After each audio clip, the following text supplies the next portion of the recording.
শিয়ারা বর্তমানে আজানের মধ্যে ব্যাপক পরিবর্তন এনেছে। They have change the style of আজান।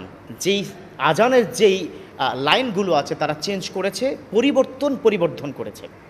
যেমন আমরা আজান কি দিই, আল্লাহু আকবার আল্লাহু আকবার, আশহাদু আল্লা ইলাহা ইল্লাল্লাহ, আশহাদু আন্না মুহাম্মাদুর রাসূলুল্লাহ, তার সাথে তারা আশহাদু আন আলিয়া ওলিউল্লাহ তারাকে লাগিয়েছে। পড়ুন নাউজুবিল্লাহ।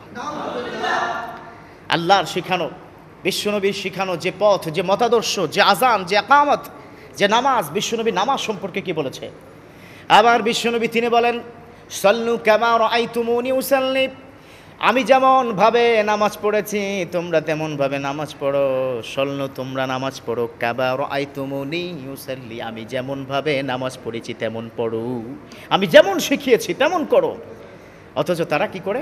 আশহাদু আন্না মুহাম্মাদুর রাসূলুল্লাহ। আমি শুনলে তো অবাক, গোটা বিশ্ব এই শিয়াদেরকে এখন কঠিনভাবে তার সমালোচনা করছে। আমি ইরান সম্পর্কে কোনো বাজে মন্তব্য করতে চাই না, কিন্তু আমার ইসলামকে নিয়ে কেউ যদি কোনো পরিবর্তন করে তাহলে আমি তাকে ছাড় দিতে রাজি না। কারণ হচ্ছে ইসলাম এটা আমার বিশ্বনবী যেভাবে পথ দেখিয়েছেন, যে পন্থায় তিনি চলতে বলেছেন, ঠিক সেই পন্থায় আমাদের আজান, একামত, হজ, তাসবিহ, তাহালিল থেকে শুরু করে দান, সাদাকা, all everything you have to follow আবার বিলাভেড প্রফেট সাল্লাল্লাহু আলাইহি ওয়াসাল্লাম। সম্মানিত উপস্থিতি, দেখুন শিয়ারা তারা কি করেছে? আশহাদু আন্না মুহাম্মাদুর রাসূলুল্লাহ,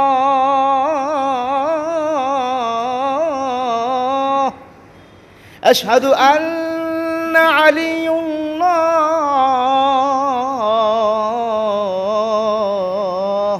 আজানের মধ্যে আশহাদু আন্না ওলিউল্লাহ, ঠিক আছে, তিনি হচ্ছেন আল্লাহর বন্ধু। এর অর্থ কি? অর্থ কিন্তু খুব সুন্দর।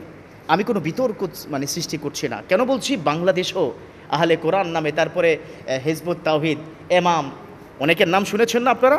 তারা কিন্তু 3 ওয়াক্ত নামাজ, বিভিন্ন ধরনের ফিতনা এভাবেই কিন্তু শুরু হয়।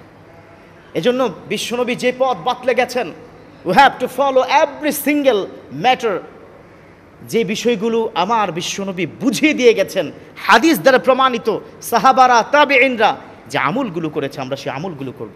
আজান কিভাবে শিক্ষা দিয়েছে ঠিক সেভাবেই হবে। দেখুন তারা আবার বলে, আশহাদু আন্না আমিরুল মুমিনিনা আলা আওলাদুহুল মাসুমিনা হুজুল্লাহ। কথা সুন্দর, কিন্তু এই সুন্দর যদি কথাও হয়, আমরা কি সেটা ফলো করতে পারি? জবাব দেন, ফলো করতে পারি?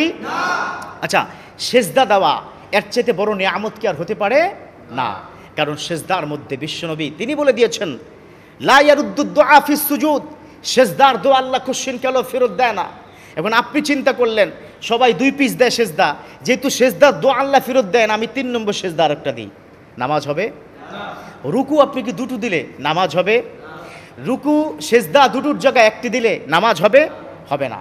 এর মানে as it is those the matter described our beloved Prophet sallallahu alaihi wasallam, we have to practice, ওটাই করতে হবে যে আমার নবীকে বলে গেছেন।